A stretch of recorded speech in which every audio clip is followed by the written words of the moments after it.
은혜 받으실 하나님의 말씀은 고린도후서 11장 23절에서 31절 말씀입니다. 합독하시겠습니다. 그들이 그리스도의 일꾼이냐 정신없는 말을 하거니와 나는 더욱 그리하도다.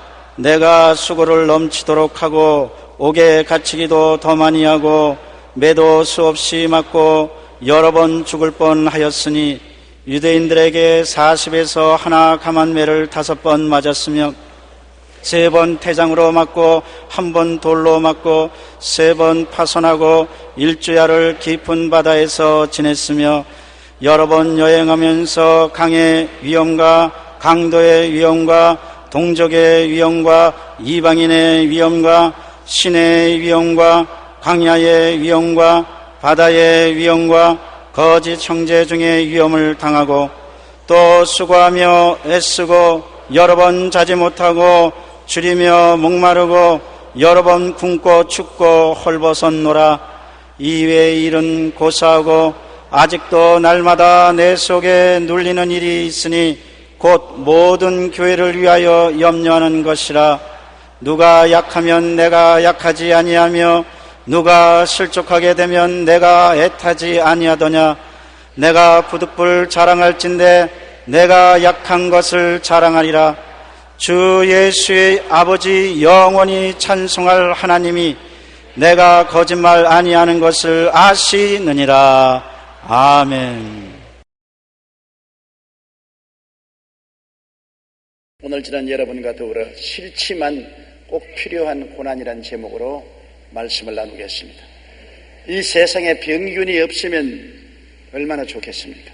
그러나 병균은 있고 이 병균과 싸워 이겨야 건강하게 살 수가 있습니다. 고난을 좋아할 사람은 아무도 없습니다. 그러나 우리의 삶에 고난은 항상 다가오는 것입니다. 고난을 극복하면 강한 신앙인이 됩니다. 고난에 지면 신앙에 파선하게 됩니다. 왜 우리에게 고난이 있습니까? 여러분, 원래 우리 조상 아담과 하와가 지음을 받았을 때는 고난이 있는 세계에 살도록 지음을 받지 않았습니다. 에덴은 낙원이었습니다. 무엇을 먹을까, 무엇을 입을까, 무엇을 마실까 염려할 것이 없었습니다. 죽음조차 없었습니다. 그런 영광스러운 처소에 있으면서 아담과 하와가 하나님처럼 되고자 하는 탐욕을 가지고 하나님을 반역함으로 오늘날 이 큰 재앙을 가져오게 된 것입니다. 아담과 하와가 타락함으로 가져온 것은 3대 재앙인 것입니다. 첫째 재앙은 영혼이 죄로 말미암아 죽어버린 것입니다. 하나님과의 교통이 끊어지고 이제 하나님과의 관계가 두절되어 버리고 마는 것입니다. 영혼이 죽음으로 사람은 완전히 혼과 육만 가지고 사는 존재가 되어버리고 마는 것입니다. 그러므로 하나님을 잃어버린 비극을 그들은 가져온 것입니다. 둘째 재앙은 저주를 가져온 것입니다. 그들이 하나님을 반역함으로 말미암아 땅은 저주를 받아 가시와 은극히를 내고 이마에 땀을 흘려 먹고 사는 삶의 고통을 말하는 것입니다. 가시와 은극히란 우리의 삶의 수많은 어려움과 고생을 말하는 것입니다. 이마에 땀을 흘려야 먹고 살 수 있을 정도로 고생하고 수고하고 괴로움이 인생을 따를 것이라는 것입니다. 세 번째 재앙은 너희는 흙이니 흙으로 돌아가라. 죽음의 재앙이 온 것입니다. 원래 사람은 육체적으로도 죽지 않게 만들어졌는데 죄값으로 육체가 죽게 된 것입니다. 그러므로 태어나자 나이 먹어 늙어지고 병들고 죽음의 고통이 인생에 다가온된 것입니다. 창세기 3장 17절로 19절에 보면은 땅은 너로 말미암아 저주를 받고 너는 내 평생에 수고하여야 그 소산을 먹으리라. 땅이 내게 가시덤불과 은극히를 낼 것이라. 내가 그것에서 취함을 입었음이랴. 너는 흙이니 흙으로 돌아갈 것이라는 가장 비극적인 선언을 받게 된 것입니다. 로마서 5장 12절에 보면 한 사람으로 말미암아 죄가 세상에 들어오고 죄로 말미암아 사망이 들어왔나니 이와 같이 모든 사람이 죄를 지었으므로 사망이 모든 사람에게 이르렀느니라. 아담과 하와가 범죄해서 에덴에서 쫓겨난 이후로 그 혈통에서 태어난 사람은 아담과 하와와 똑같은 죄를 안 지어도 아담과 하와로 말미암아 우리에게 따온 원죄와 자범죄로 모두 다 똑같은 형벌을 받게 된 것입니다. 그러므로 오늘날 이 세상에 고난은 왜 있는가? 우리 아담과 하와를 조상으로 섬기고 태어난 우리들은 운명적으로 3대 재앙을 가슴에 안고 이 세상에 태어난 것입니다. 아무도 이 재앙을 피할 수는 없습니다. 그러나 사람들이 아무리 이 재앙에서 벗어나려고 애써도 할 수 없던 것을 하나님은 해주셨습니다. 2000년 전에 하나님께서는 예수 그리스도를 보내주셔서 그리스도가 사람이 되어 오셔서 사람을 대신하여 십자가에서 아담이 지은 죄의 형벌을 대신 갚음으로 3대 재앙에서 우리를 해방시켜 주신 것입니다. 예수님은 죄도 없고 흠도 없는 하나님의 아들인 것입니다. 그러나 인생을 구원하기 위해서는 사람으로 오셔야만 되는 것입니다. 사람으로 오셔서 사람을 대신해서 사람이 지은 모든 죄와 불의, 추악, 저주, 절망을 대신 갚기 위해서 십자가에 고난당하신 것입니다. 형벌 받을 필요가 없는데 우리 때문에 대신해서 형벌을 받음으로 말미암아 모든 죄가를 청산해버린 것입니다. 예수님의 십자가의 고난은 우리에게 3대 축복, 3중 축복을 가져온 것입니다. 영적으로 죽은 우리에게 죄를 청산함으로 하나님과 우리 사이에 막힌 담을 흘러버린 것입니다. 하나님 앞에 나갈 수도 없고 하나님이 우리에게도 오지도 못할 죄악의 담을 주님께서는 그 십자가의 고통을 통해서 다 청산해버린 죄를 갚아버린 것입니다. 죄에 대한 벌을 받았으므로 주님께서는 모든 죄를 다 허물어버리고 말한 것입니다. 그러므로 예수 그리스도를 믿음으로 하나님과 우리 사이에 교통의 길이 열리고 마른 것입니다. 하나님과 우리 사이에 막힌 담이 없어지며 하나님의 성령이 오셔서 우리 영혼을 살려주시고 하나님의 성령 안에서 우리는 하나님의 말씀을 받고 하나님을 섬기고 경외할 수 있게 된 것입니다. 영혼이 살아난 축복을 받게 된 것입니다. 누구든지 예수 믿으면 멸망하지 않고 영생을 얻습니다. 예수님 이외에는 절대로 하나님과 교통할 수 없습니다. 왜냐하면 아담과 하와의 자손으로 태어날 때부터 죄를 짊어지고 형벌을 받아야 될 우리이기 때문에 죄의 값을 갚지 않고는 절대로 하나님과 가까이 갈 수 없는데 죄의 값은 사망이라 죄의 값을 갚으려면 죽어야 되는 것입니다. 사람은 죽으면 다시 살아나지 못하기 때문에 결코 자기 죄를 청산할 수 없습니다. 하나님의 아들이 오셔서 우리 죄를 대신 짊어지고 청산하시고 사흘 만에 부활하심으로 죄의 값을 청산했기 때문에 천하 인간에게 구원받을 만한 다른 이름을 주신 적이 없습니다. 종교도 많고 철학도 많고 선행하는 사람도 많고 고행하는 사람도 많고 수양과 도덕을 닦는 사람도 많지만 그로서는 결코 죄악을 청산하지 못합니다. 죄에 대해서 형벌을 받으신 분은 예수님밖에 없습니다. 죄 없는 사람이 죄 있는 사람을 대신해서 형벌받은 분은 역사상 예수님밖에 안 계시므로 예수 그리스도를 통하지 않고는 구원받을 사람이 한 사람도 없습니다. 그러므로 우리가 열심히 예수님을 전도해야 될 것은 예수님만이 길입니다. 예수님만이 진리입니다. 예수님만이 생명이 되시기 때문인 것입니다. 그러므로 예수님은 우리에게 용서와 의와 영광을 가져와 주신 구원의 축복을 주신 것입니다. 주님께서 가져오신 두 번째 축복은 저주에서 해방시켜 준 것입니다.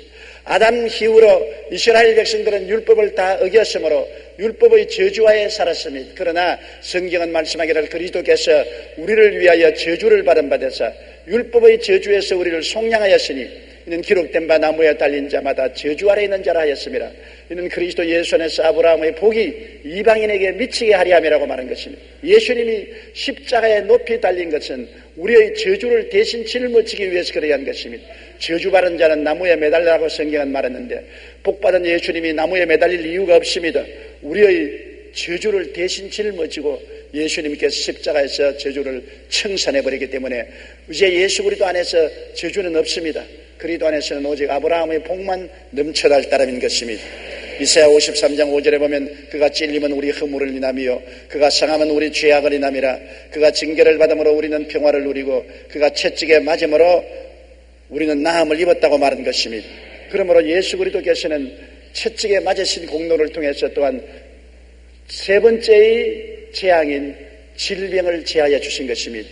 우리는 세상에 태어나서 살면서 가지가지 질병을 다 앓고 고통을 앓고 있는 것입니다. 그런데 예수님은 우리의 질병을 갚기 위해서 빌라도의 뜰에서 40에 하나 가만 39찰 매를 맞고 가슴과 덩어리가 갈기갈기 찢어지고 선지피를 흘렸습니다. 저가 채찍에 맞음으로 너희가 나음을 입었다는 말씀은 이미 하나님께서 2000년 전에 이루신 축복인 것입니다. 이 말씀이 살아있고 이 말씀이 하늘에 굳게 선 이상 예수 그리스도의 채찍에 맞으신 공로를 말미암아 우리가 주님께 부르짖어 기도할 때 주님의 치료의 역사가 우리에게 나타나 주시는 것입니다. 이러므로 요한 3서 1장 2절처럼 사랑하는 자여 내 영혼이 잘됨같이 내가 범사에 잘되며 강건하기를 내가 강관이라고 말씀하신 그대로 우리 주님이 오셔서 아담이 가져온 3대 재앙을 다 십자가에서 철폐하시고 영혼을 구원하시고 저주에서 해방시켜 주시고 질병과 영원한 멸망에서 자유와 해방을 주시는 삼중 축복을 우리에게 갖다 주신 것입니다. 그렇기 때문에 우리 하나님은 우리에게 이 은총을 잊지 말라고 말씀하는 것입니다. 하나님의 은총을 잊지 말라고 성경은 시편 103편에 말합니다. 제가 내 모든 죄악을 사하시며 내 모든 병을 고치시며 내 생명을 파멸해서 구속하시고 인자와 긍휼로 관을 씌우시며 좋은 것으로 내 소원을 만족해 하사 내 청춘으로 독수리같이 새롭게 해준다고 말씀하고 계신 것입니다. 그러면 우리가 인생에 살면서 3대 재앙에서 3중 축복을 받고 주 안에서 생명을 얻고 넘치게 얻게 살기 위해서는 어떻게 해야 될까요? 축복도 받고 신앙도 자라기 위해서는 우리가 끊임없이 주님께 의지해야 되는 것입니다. 우리가 받은 축복은 우리 스스로의 힘과 노력으로 얻은 것이 아닙니다. 예수님의 십자가를 의지함으로 십자가의 공로로 말미암아 얻은 것이기 때문에 예수님하고 우리가 붙어서 있으면 이 은혜를 얻거니와 예수님에게서 떨어지면 이 은혜를 잃어버리고 마는 것입니다. 예수께서 말씀하기를 나는 포도나무여 너희는 가지니 너가 내 안에 내가 너 안에 있으면 열매를 많이 맺는다. 나를 떠나서는 아무것도 할 수 없다고 말한 것입니다. 항상 예수께 붙어 있어서 포도나무 가지가 포도나무에 붙어 있는 것처럼 그렇게 할 때 예수님의 삼중 축복이 넘쳐나서 우리 영혼이 잘되고 범사에 잘되며 강건하고 생명을 얻되 넘치게 얻으며 살아갈 수 있는데 이렇게 되기 위해서는 언제나 우리가 어린아이와 같은 마음을 가지고 의지해야 되는 것입니다. 어린아이는 부모 없이는 살지 못하지 않습니까? 어머니 젖가슴에 늘 의지하고 아버지 어머니의 보호하심과 돌봐주시면 늘 의지해야 되는 것입니다. 어린아이가 부모를 떠나서 살 수가 없는 것입니다. 그러나 어린아이가 점점 장성하면은 그 다음부터 부모를 의지하지 않고 스스로 떠나 독립하려고 하는 것입니다. 물론 그것은 자라는 과정에 좋은 일이지만 비유로 말하건대 자라나면 날수록 이제는 부모를 떠나게 됩니다. 초등학교 때는 가족이 휴양을 갈 때 같이 가자면 두말하지 않고 따라오는데 중학교 3학년만 되면 야 이번 가족 휴가를 같이 가자면 아니요 우린 친구하고 같이 갈 테니까 아버지 어머니 잘 다녀오십시오. 중학교 3학년만 되어도 이제는 부모와 같이 동행하지 않고 떨어져서 자기 독립으로 살려고 하는 것입니다. 그러나 성장할수록 자립 독립적인 삶이 되는데 우리 영적으로는 그렇게 해서는 결코 안 되는 것입니다. 우리 육신적으로 자녀는 성장할수록 부모에게 독립해야 되겠지만은 영적으로는 우리가 항상 주님께 의지하고 우리가 약할 때 하나님을 찾고 의지하게 되는 것입니다. 우리가 예수 믿고 난 다음 강하게 되고 부유하게 되면 하나님을 떠나 독립적으로 살려고 하는 경향이 있습니다. 신명기 32장 18절에 너를 낳은 반석을 내가 상관하지 아니하고 너를 내신 하나님을 내가 잊었다고 탄식을 한 것입니다. 우리는 영적으로 자라면 자랄수록 주님께 더 의지해야 되는 것입니다. 주님을 더 붙잡고 주님과 함께 있어야 우리가 항상 성령 안에서 자라고 축복을 받지 주님에게 떨어지면 나무에서 꺾어진 포도나무 가지와 같아서 말라버리고 마는 것입니다. 그렇기 때문에 우리는 언제나 약할 때 주님께 의지하게 되는 것입니다. 한국 교회 통계를 보면 1996년 국민소득 1만 불이 넘으면서 교회 출석률이 40%로 떨어진 것으로 나타났습니다. 생활에 여유가 생기자 이제 사람들은 주일에 산으로 들로 사업장으로 가는 것입니다. 기도원도 마찬가지여서 국민소득 1만 불이 된 다음 기도원 출석률도 역시 30%로 떨어져서 열악한 기도원들은 문을 닫아야만 했습니다. 그런데 놀랍게도 우리나라 교인이 출석률이 가장 좋았던 때는 6.25 사변이 일어났을 때입니다. 당시 전쟁으로 온 국민이 어마어마한 고통과 괴로움을 겪을 때 교회 출석률은 95%였습니다. 고난이 닥치자 그 영혼의 구원의 불길이 타오르던 것입니다. 사람들은 고난을 당하고 고통스럽고 괴로워야 하나님을 찾고 하나님께 같이 옵니다. 좀 잘 먹고 잘 입고 잘 살게 되면 그만 하나님께로 향한 마음이 식어지고 느슨하게 되고 하나님을 뜨겁게 간절히 찾지 않는 것입니다.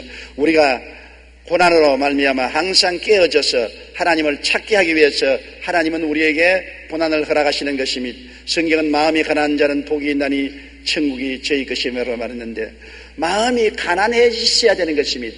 마음이 부유가 되어서 이만하면 되었다, 나는 자신 있다, 이제 내 스스로 행복할 수 있다고 하면 하늘나라가 멀어지고 마는 것입니다. 항상 자기가 못나고 약하고 무능력한 것을 깨닫고 언제나 자기를 바라보지 말고 예수님을 바라보고 하나님께 의지하고 살아야 하늘나라가 마음속에 가득하고 생활에 임재하여 있는 것입니다. 잠언서 3장 5절로 6절에 너는 마음을 다하여 야훼를 신뢰하고 내 명철을 의지하지 말라. 너는 범사의 그를 인정하라. 그리하면 내 길을 지도하시리라고 말씀하고 계신 것입니다. 그러므로 항상 깨어져 하나님을 찾게 하기 위해서 우리의 생활 속에 고난이 꼭 필요한 것입니다. 언제나 우리는 깨어지지 않습니다. 자기 스스로 의지하고 자기 뜻대로 살려고 하는 경향성이 많기 때문에 하나님 아버지께 나와서 예수 그리스도를 통해서 영혼이 잘되고 범사에 잘되고 강건하게 되면 그때로부터 기도가 게을러지고 말씀 읽기를 게을리하고 하나님 찾기를 게을리하고 하나님께로부터 점점 멀어집니다. 사탄을 따라서 세상의 일락을 좋아하고 세상의 쾌락과 세상의 정욕을 따라 나가게 되는 것입니다. 그렇기 때문에 하나님이 이 길을 막고 우리가 계속해서 주님 품 안에 있어서 축복을 받기 위해서는 고난이란 사자를 사용하는 것입니다. 고난이 와서 우리를 괴롭힐 때 사람들은 깨어지고 또다시 하나님을 찾게 되기 때문인 것입니다.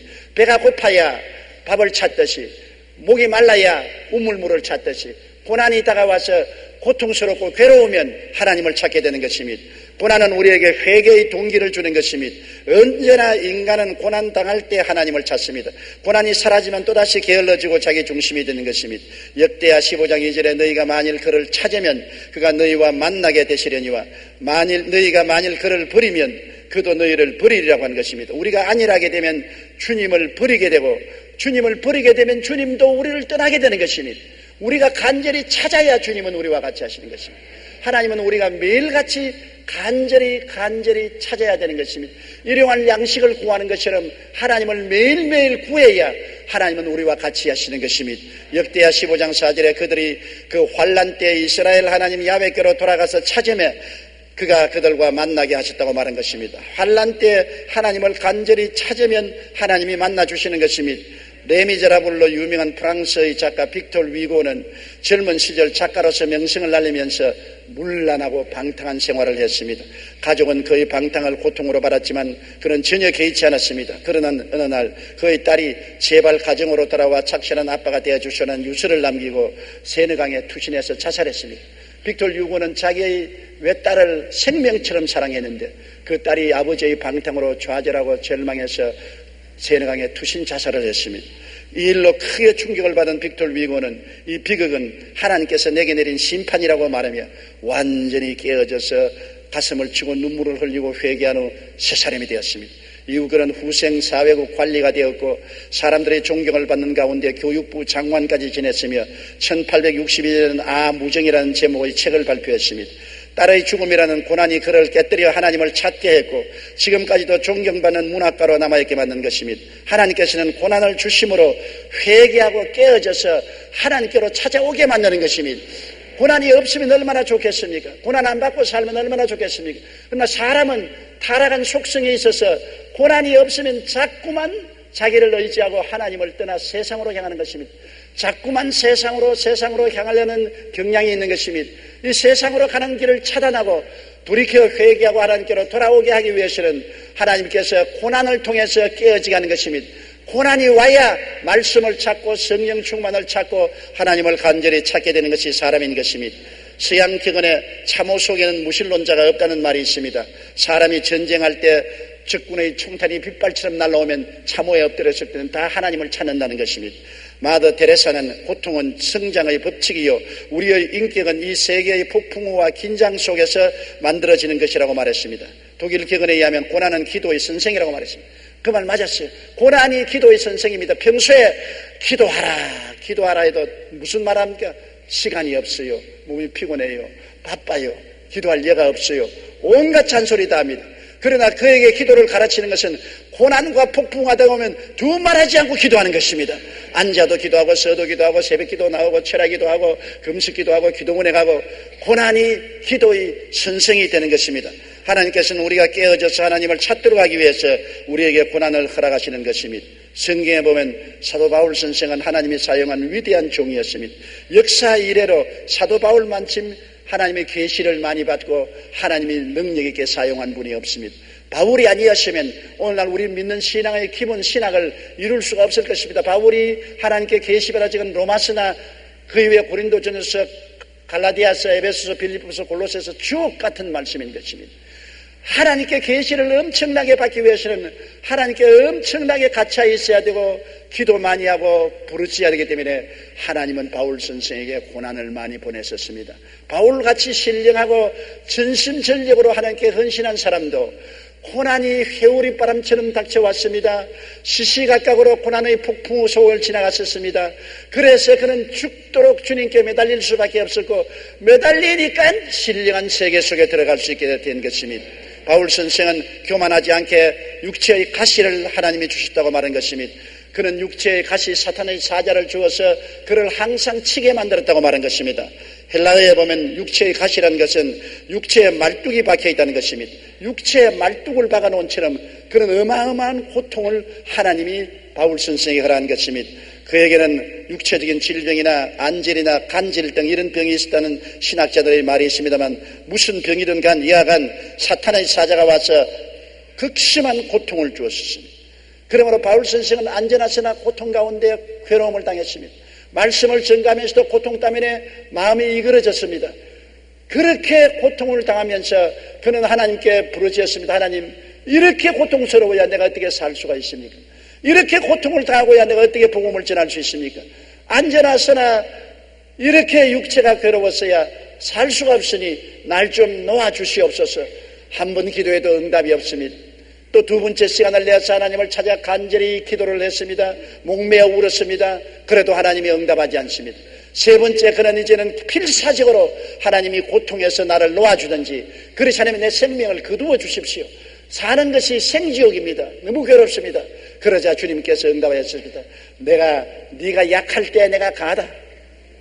네가 계시를 받은 것이 많으므로 교만해질 수 있고 오만해질 수 있고 기도를 게을리해질 수 있고 잘못될 수가 있다. 네가 만일 잘못되면 하늘나라가 무너진다. 네가 항상 깨어서 기도하고 겸손하고 낮아져서 주님을 의지하기 위해서 내가 사탄의 사자 육체의 가시를 허락했다. 네가 사탄의 사자에게 어제마다 약할 때 나를 의지함으로 내가 너에게 강해질 수 있다. 내 은혜가 족하다. 언제나 네가 고통당할 때는 그 고통을 이길 만한 은혜를 줄 테니까 내 은혜를 의지해서 고통을 극복하고 살아라. 바울은 이 계시를 받았습니다. 그래서 고린도전서 15장 31절에 나는 날마다 죽노라고 말합니다. 날마다 죽는 고통을 당했습니다. 그럼에도 불구하고 바울 선생은 하나님의 은혜를 받아서 그 모든 정신적인 고통, 육체적인 고통을 극복하고 환경의 어려움과 괴로움을 극복할 수 있는 것은 무시무시하게 하나님의 도움을 기도하고 매달림으로 하나님의 은혜가 넘쳐난 것입니다. 조금도 등한할 수 없습니다. 조금이라도 기도를 게을리하면 사탄의 사자가 짓눌러서 견딜 수가 없습니다. 자나 깨나 하나님의 도움을 부르짖고 하나님의 도움에 의지했고 하나님은 그 기도를 통해서 은혜를 넘치게 주어서 일생을 주를 위해서 큰 일을 할 수가 있었던 것입니다. 미국의 루즈벨트 대통령은 원래 부장판사의 아들로 상류 가문에 태어나서 명문사립고등학교와 하버드 대학을 졸업한 냉철한 정치인이었습니다.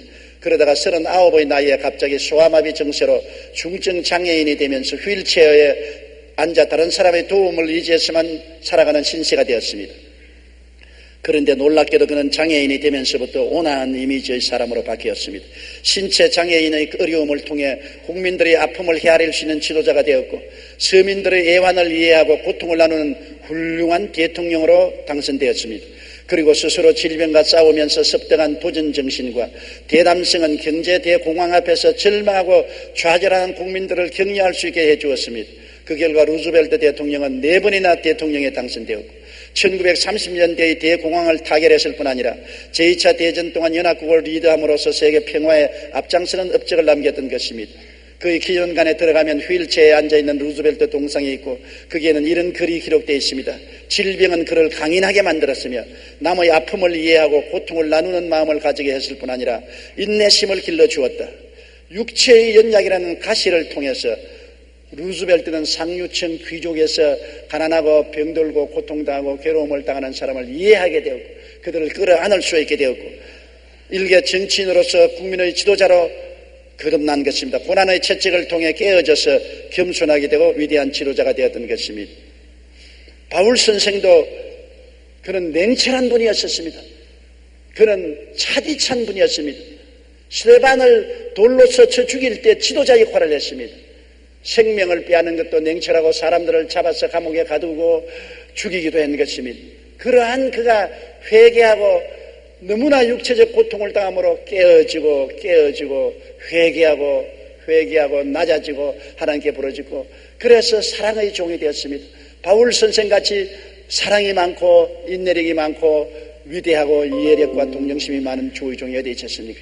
그는 극심한 고통으로 말미암아 하나님께 매달리고 하나님의 은혜가 그를 붙들어줌으로 점점 그리스도의 형상으로 닮아갈 수 있었던 것입니다. 그는 고린도후서 12장 9절에 나에게 이르시되 내 은혜가 네게 족하도다. 이는 내 능력이 약한 데서 온전하여 짐이라 하신지라. 그러므로 도리어 크게 기뻐함으로 나 여러 약한 것들에 대하여 자랑하리니 이는 그리스도의 능력이 내게 머물게 하리 함이라고 말한 것입니다. 그는 약한 것들을 자랑했습니다. 그 약한 것들은 무엇입니까? 고린도후서 12장 10절에 그러므로 내가 그리스도를 위하여 약한 것들과 능력과 궁핍과 박해와 공고를 기뻐하노니 이는 내가 약할 때에 강함이라고 말한 것입니다. 그는 육체적으로 너무나 약했습니다. 고린도후서 10장 10절에 보면 그들의 말이 그의 편지들은 무게가 있고 힘이 있으나 그가 몸으로 대할 때는 약하고 그 말도 시원치 않았다. 그는 몸이 굉장히 약해서 늘 얼굴을 찌그리고 있었고 말을 더듬고 시원치 않았습니다. 너무나 아프기 때문에 너무나 몸이 아파서 그것을 견디기 위해서 하나님께 끊임없이 부르짖고 기도해서 사람들 보기에 약하고 말도 시원치 않았다고 말한 것입니다. 그는 가는 곳마다 마귀가 역사해서 능욕을 당했습니다. 고린도후서 11장 23절에 그들이 그리스도 일꾼이냐 정신없는 말을 하거니와 나는 더욱 그러하도다. 내가 수고를 넘치도록 하고 옥에 갇히기도 더 많이 하고 배도 수없이 맞고 여러 번 죽을 뻔당했다. 말할 수 없는 능욕을 당했습니다. 그러면 그럴 때마다 주님을 의지할 수밖에 없었습니다. 그는 궁핍했습니다. 고린도후서 11장 27절에 또 수고하며 애쓰고 여러 번 자지 못하고 줄이며 목마르고 여러 번 굶고 춥고 헐벗었노라. 이런 모든 고통을 당하면서 하나님께 기도해서 이것을 극복하고 이겨나가기 위해서 엄청나게 그는 주님께 부르짖어 기도한 것입니다. 가는 곳마다 마귀가 핍박을 일으켰습니다. 고린도후서 11장 24절로 25절에 유대인들에게 40에 하나가만 매를 5번 맞았으며 3번 타쟁으로 맞고 1번 돌로 맞고 3번 파선하고 일주일을 깊은 바다에서 지냈다고 말한 것입니다. 그는 가는 곳마다 곤란했습니다. 고린도후서 11장 28절에 여러 번 여행하면서 강의 위험과 강도의 위험과 동족의 위험과 이방인의 위험과 시내의 위험과 광야의 위험과 바다의 위험과 거짓 정죄 중의 위험을 당하였다고 말한 것입니다. 이렇게 많은 어려움을 극복하기 위해서 엄청나게 기도해야만 되었습니다. 바울 선생의 기도는 우리가 상상할 수 없을 만한 기도였던 것입니다. 그는 기도 속에 살았고 끊임없이 기도의 줄을 붙잡았습니다. 기도의 줄을 놓치면 극복 못합니다. 연약을 극복하지 못합니다. 곤란을 극복하지 못합니다. 능력을 극복할 수 없습니다. 환경의 어려움을 극복할 수 없습니다. 언제나 기도의 줄을 잡고 있으므로 그를 통해 하나님의 능력과 은혜가 와서 넉넉히 이기게 만들어 주신 것입니다. 그렇기 때문에 바울 선생이 말하기를 환난이나 공고나 적시나 위험이나 기근이냐 죽음이냐 칼이랴 이 모든 일에 우리를 사랑하신 이로 말미암아 우리가 넉넉히 이기나니라. 바울이 패배자의 생활을 안 살았습니다. 바울은 정말 가는 곳마다 하나님의 은혜로 영혼이 잘됨같이 범사에 잘되며 강건한 삶을 유지할 수 있었습니다. 그러나 엄청나게 그를 도적질하고 죽이고 멸망시키는 마귀의 공격을 이기기 위해서 기도해서 하나님의 은혜로 승리할 수가 있었던 것입니다. 시편 50편 15절에 환난 날에 나를 부르라 내가 너를 건지리니 내가 나를 영화롭게 하리라. 바울 선생은 하나님께 부르짖어 기도하고 하나님의 은혜를 받아 하나님을 영화롭게 하는 삶을 살 수가 있었던 것입니다. 여러분 우리가 사는 동안에 고난이 동반하지 않은 축복은 저주가 되는 것입니다. 고난이 없이 축복만 받으면 반드시 세상으로 흘러갑니다. 고난 없이 영혼이 잘되고 범사에 잘되며 강건하고 부귀영화 공명 세상 쾌락을 얻게 되면 세상으로 흘러가 버리고 영혼도 잃어버리고 생명도 잃어버리고 되고 마는 것입니다. 그렇기 때문에 고난이 동반하지 않는 축복은 저주라는 것을 알아야 되는 것입니다. 하나님 왜 고난을 주십니까? 고난 없는 세계에서 살고 싶습니다. 좋지요. 천당에 올라가면 고난 없이 살 수 있지요. 이 땅에는 마귀가 있고 세상에 있는 이상 마귀와 세상은 여러분을 유혹해서 어찌하든지 예수 그리스도를 버리고 멀리 세속을 따라 떠나서 지옥의 자식이 되게 만들려는 것입니다. 그런데 하나님이 예수 그리스도를 통해서 우리에게 삼중 축복을 주시고 영혼이 잘되고 범사에 잘되며 강건함을 주시기를 원하시니만은 은혜와 축복을 받으면 뒤로 물러간단 말인 것입니다. 잘되기만 하면 뒤로 물러가요. 기도를 안 해요. 말씀을 안 읽어요. 교회 출석을 등한히 해요. 전도하지 않아요. 그래서 하나님이 우리가 축복도 받고 신앙도 유지하기 위해서는 바울에게 가시가 있은 것처럼 고난의 가시를 반드시 보내야 되는 것입니다. 큰 축복을 받을 때는 큰 가시를 보내야 돼요. 적은 축복을 받을 때는 적은 가시를 보내야 돼요. 가시가 우리를 찔러야 우리가 축복도 누리고 신앙도 가질 수가 있게 되는 것입니다. 이렇기 때문에 하나님의 축복과 고난은 하나님이 똑같이 사용하는 하나님의 도구인 것입니다. 축복만 받으면 안 됩니다. 또 고난만 있으면 파멸되는 것입니다. 하나님은 고난에서 우리를 건져주시고 축복 때 또한 고난의 가시를 주어서 회개시켜 주시고 깨우치셔서 우리의 삶의 밸런스가 잡히게 만들어주는 것입니다. 항상 고난의 채찍에 맞으며 깨어져 회개하며 받는 축복이 참된 축복인 것입니다. 얼마나 축복이 귀하지 않습니까? 그러나 고난의 채찍에 맞으면서 받는 축복이어야 올바른 축복이 되지, 고난의 채찍에 맞지 않은 축복은 저주가 되고 나중에는 영혼을 잃어버리는 처참한 고통이 되고 마는 것입니다. 우리 하나님께서는 아담과 하와의 자손으로 태어나서 3대 재앙 속에 몸부림치는 우리에게 예수 그리스도의 십자가를 통해서 삼중 축복을 다 주시기를 원하시는 것입니다. 여러분 생명을 얻되 풍성히 얻기를 다 원하시는 것입니다. 그러나 그 축복을 유지하기 위해서는 일정한 고난도 항상 여러분에게 허락하는 것입니다. 고난이 와서 여러분을 늘 가시로 찌르고 채찍으로 때려서 회개하게 만들어주는 것입니다. 회개하고 깨어진 마음에 하나님의 축복은 유지되는 것이지, 회개하고 깨어진 마음이 없는 곳에 하나님의 축복은 사라져버리고 저주가 되어버리고 마는 것입니다. 이러므로 우리가 고난당할 때 하나님께 감사하고 기도하고 깨어지고 회개하고 주님께 더 가까이 나가며 축복받을 때 축복으로 말미암아 세상과 마귀에 끌려가지 않도록 무서운 마음으로 관심을 가지고 기도하고 하나님 찾는 일을 열심히 하게 되시기를 주님 이름으로 축원합니다. 겟세마네 동산에 주를 생각할 때에 근심이나 걱정을 사양할 수 있을까? 나를 항상 버리고 주를 따라가겠네. 우리가 예수님께서 고난을 통해서 우리에게 영광스러운 구원을 갖다 온 것처럼 우리도 고난을 통해서 하나님의 영광스러운 축복의 은혜 속에 거하게 되시기를 주님 이름으로 축원합니다. 우리 다 같이 고개 숙여 기도드리겠습니다. 사랑이 많으신 우리 아버지 하나님, 고난은 우리에게 괴로운 것이고 우리가 원치 않은 것이지만은, 그러나 고난은 우리를 깨뜨리고 회개시키고 변화시키고 하나님을 찾게 하는 하나님의 사자의 역할을 한다는 것을 알게 도와주시옵소서. 축복만 있고 고난이 없으면 반드시 타락하고 세상으로 흘러가고 영혼도 잃어버린 것입니다. 축복과 함께 고난이 함께 있어야 축복된 것이 되지, 고난이 없는 축복은 죽음이요 저주인 것을 알게 도와주시옵소서. 그러므로 축복해 주신 하나님께 감사하고 또 고난도 주신 하나님께 감사한 우리들이 되게 도와주시옵소서. 예수님 이름으로 기도드리옵나이다. 아멘.